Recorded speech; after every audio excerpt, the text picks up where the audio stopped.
Permettez-moi, en ma qualité de vice-président du patronat guinéen, la CGGI, chargé de la gouvernance, de procéder à une déclaration importante aujourd'hui qui marque l'histoire du secteur privé guinéen.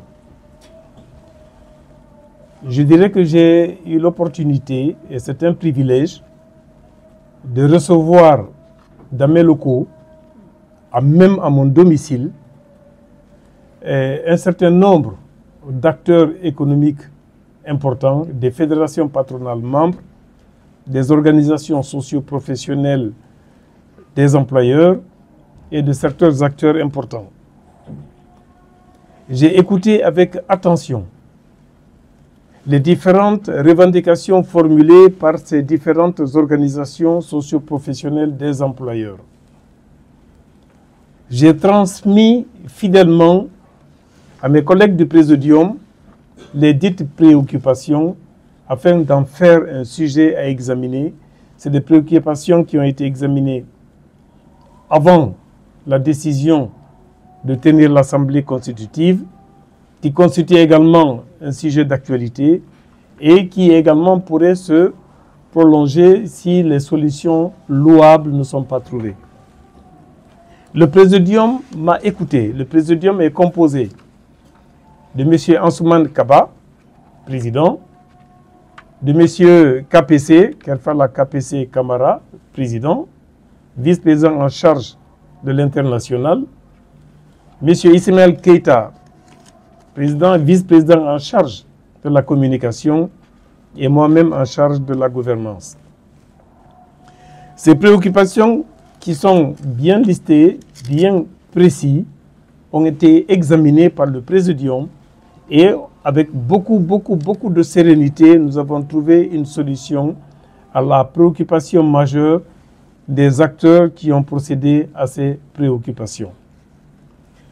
Donc, nous avons décidé de solutionner ces problèmes afin de permettre de naître le patronat guinéen finalement. Et cette naissance, c'est l'Assemblée constitutive qui se tiendra le 20, c'est-à-dire samedi, le 20 avril. Nous avons réitéré de façon très humble le respect scrupuleux d'inclusivité de tous les acteurs économiques au sein du patronat guinéen. Le patronat guinéen, c'est un patronat national. C'est une organisation socio-professionnelle des employeurs. C'est le syndicat des employeurs. Donc, tous les employeurs de la Guinée sont d'office membres du patronat guinéen, à des composantes différentes, à des branches d'activité différentes, à des degrés d'activité également différentes.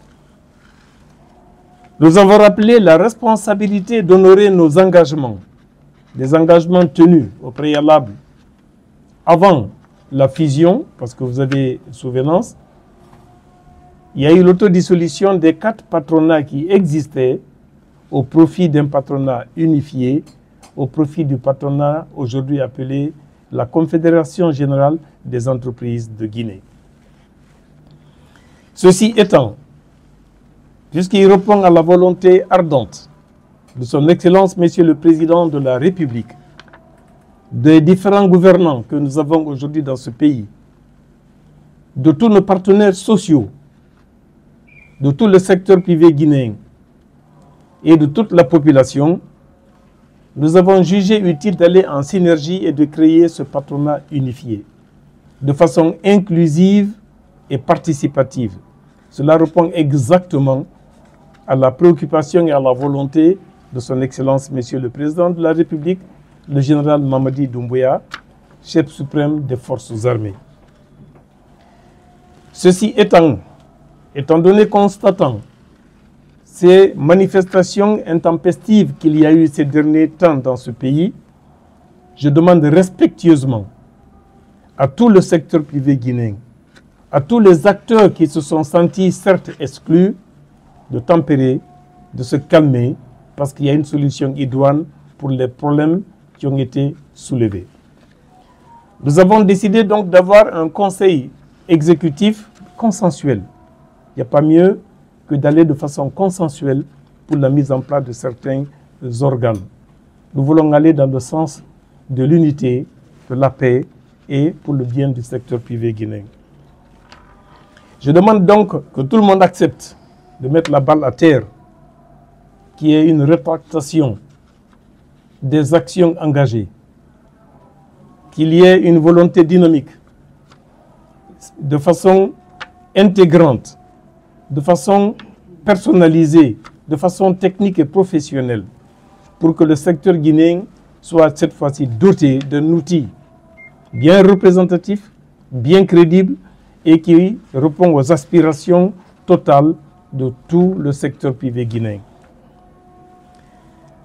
Nous allons demander de concert avec ces actions qui ont été engagées de part et d'autre qu'il y ait une rétractation des actions pour la convergence de l'unification des actions et la convergence de la vision du Présidium afin que le patronat guinéen bénéficie d'un crédit, un crédit vis-à-vis de l'autorité, un crédit vis-à-vis du secteur privé, un crédit vis-à-vis de la nation guinéenne tout entière, un crédit vis-à-vis de nos partenaires sociaux, du BIT, de l'OIT, du BIT, de l'OIE, de l'ACTEM, de la FOPAO, de façon à ce qu'on sente maintenant que dans le cadre de cette mise en place, nous arrivons à honorer les ambitions de tout le monde pour faire du patronat guinéen un patronat uni, un patronat fort et un patronat prospère. Je sais compter sur tous les acteurs concernés pour qu'on sente que les trois entités importantes qui constituent le patronat guinéen, il n'y a pas de patronat sans avoir les supports. Ces supports, ce sont les fédérations patronales membres, ce sont les organisations professionnelles nationales des employeurs qui sont là, et ce sont les acteurs du secteur privé guinéen. Il n'a été jamais question, au niveau du Présidium, au niveau du patronat, qu'il y ait une exclusion. Donc les préoccupations seront dissipées et les mutations vont se formaliser de façon à ce que chacun se retrouve et que chacun contribue à l'édification d'un patronat, comme je viens de le dire, un patronat bien représentatif.